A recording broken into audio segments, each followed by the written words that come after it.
Lámpara a mis pies es tu palabra y una luz para mi camino. Esta enfática declaración del salmista encierra una gran promesa de Dios, una promesa en la que nosotros creemos de todo corazón. Por eso nos encontramos todos los días necesitados, buscando ser reavivados por la palabra del Señor. Hoy nos detenemos en San Juan capítulo 5, pero lo hacemos con un espíritu de oración. Padre nuestro que estás en los cielos, al meditar en tu palabra te pedimos que estés a nuestro lado.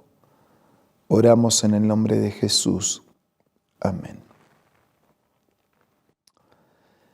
El capítulo 5 de San Juan nos dice en el comienzo: algún tiempo después se celebraba una fiesta de los judíos y subió Jesús a Jerusalén.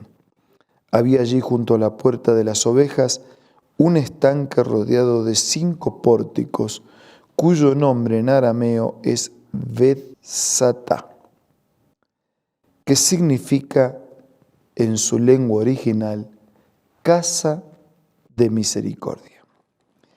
En estos pórticos se hallaban tendidos muchos enfermos, ciegos, cojos y paralíticos, y entre ellos había uno que llevaba 38 años. Cuando Jesús lo vio tirado en el suelo y se enteró de que ya tenía mucho tiempo de estar, le preguntó: ¿quieres quedar sano? Hasta parece una pregunta innecesaria de parte del Señor.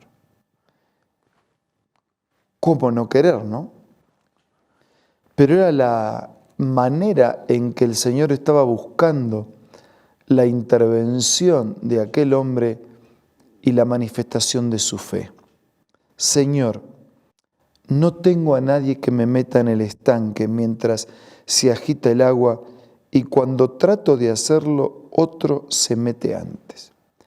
Parece que se trataba de aguas termales y que como resultado de las corrientes, de tanto en tanto había algo así como un movimiento especial de remolino en esas aguas.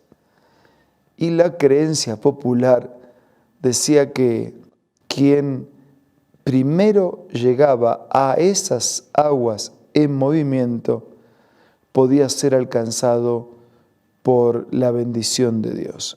Por eso él dice: Señor, no tengo a nadie que me meta en el estanque mientras se agita el agua, y cuando yo trato de hacerlo, otro se mete antes. Él dice: yo creo, estaba creyendo en esa creencia popular, ¿no? Pero no llego, no me da para llegar.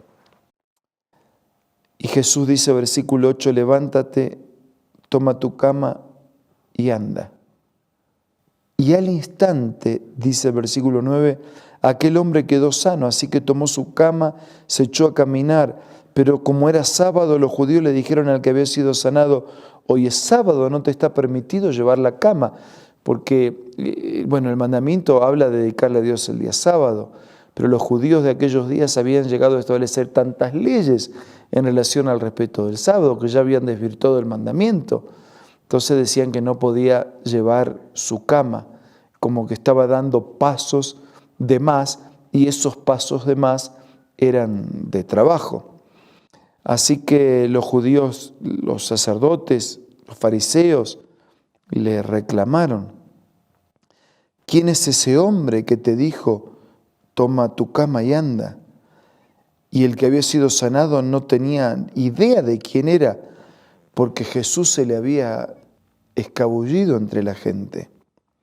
Y después de esto Jesús lo encontró en el templo y le dijo: mira, ya has quedado sano, no vuelvas a pecar, no sea que te ocurra algo peor. O sea, el Señor no solo lo había sanado, lo había perdonado, y le estaba diciendo que ahora viviera una vida en armonía con la voluntad de Dios. Versículo 15, el hombre fue e informó a los judíos que Jesús era quien lo había sanado. Precisamente por esto los judíos perseguían a Jesús, porque hacía tales cosas en sábado. Pero Jesús les respondía: mi Padre aún hoy está trabajando y también yo trabajo.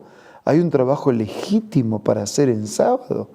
El trabajo de sanar, de salvar, de predicar, de enseñar. Así que los judíos redoblaban su esfuerzo para matarlo, porque no solo quebrantaba el sábado, sino que incluso llamaba a Dios su propio Padre, con lo cual él mismo se hacía igual a Dios. El judío sabía que el Hijo de Dios era Dios.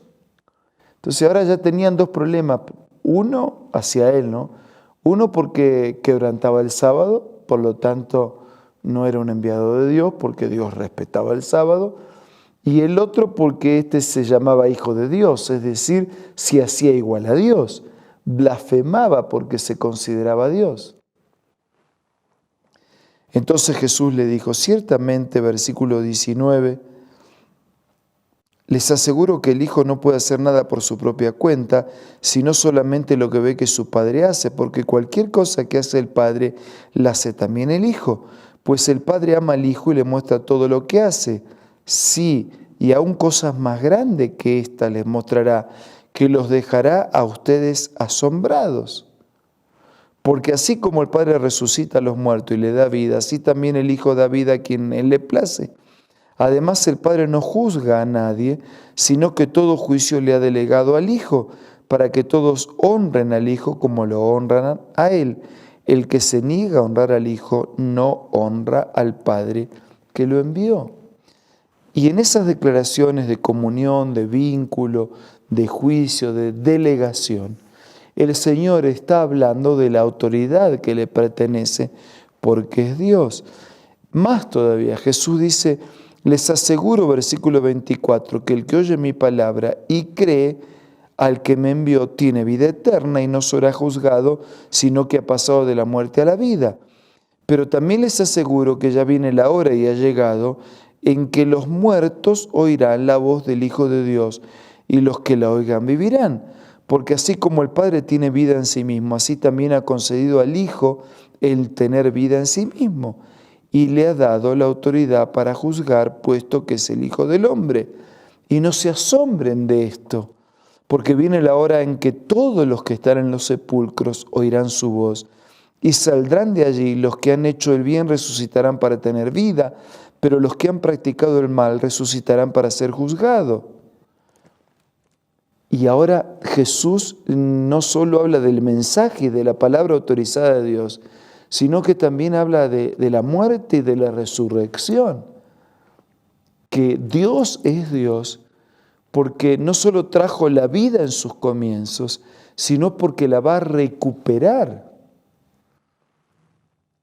Y los que hemos perdido seres queridos, y yo he tenido la desgracia de perder a mi madre pocas semanas atrás, nos consolamos y nos fortalecemos en esta promesa.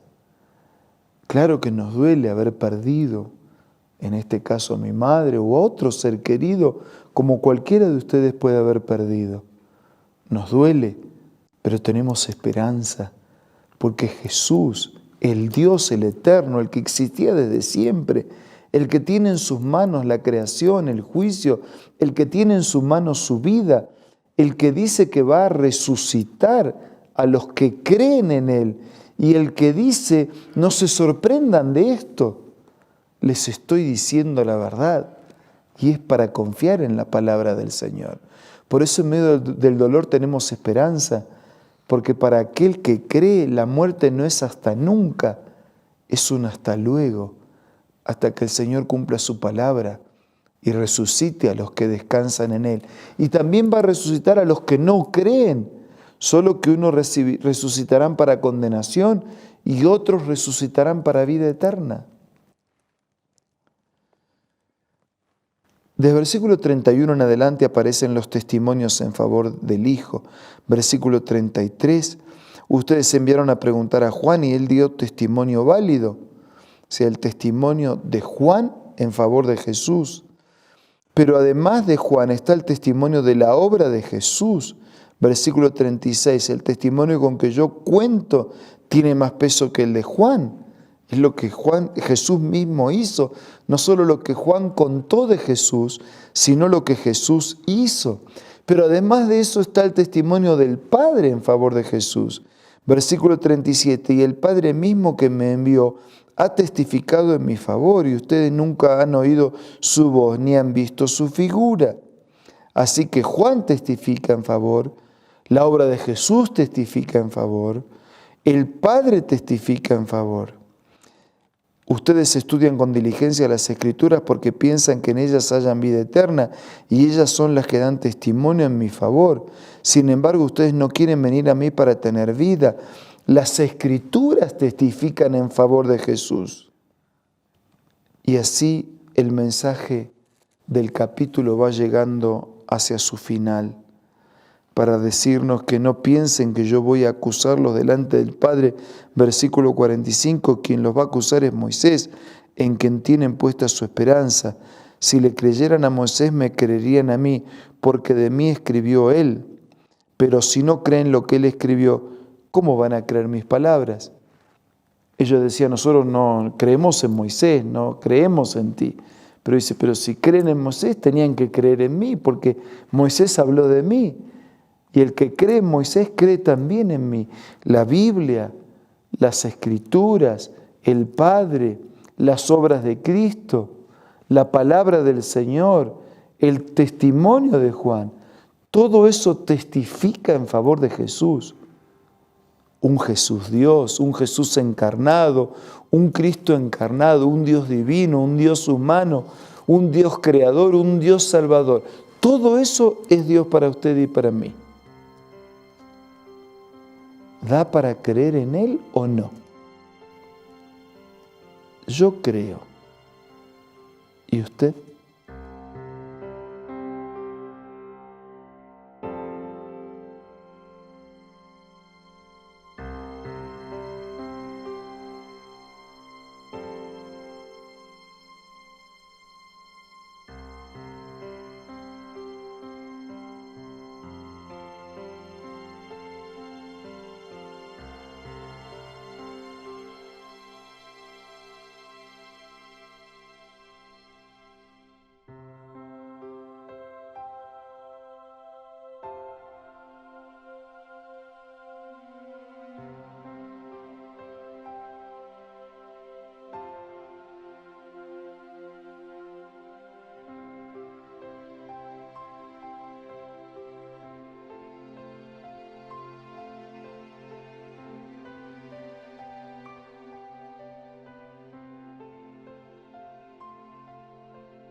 Querido Dios, danos tu Espíritu para creer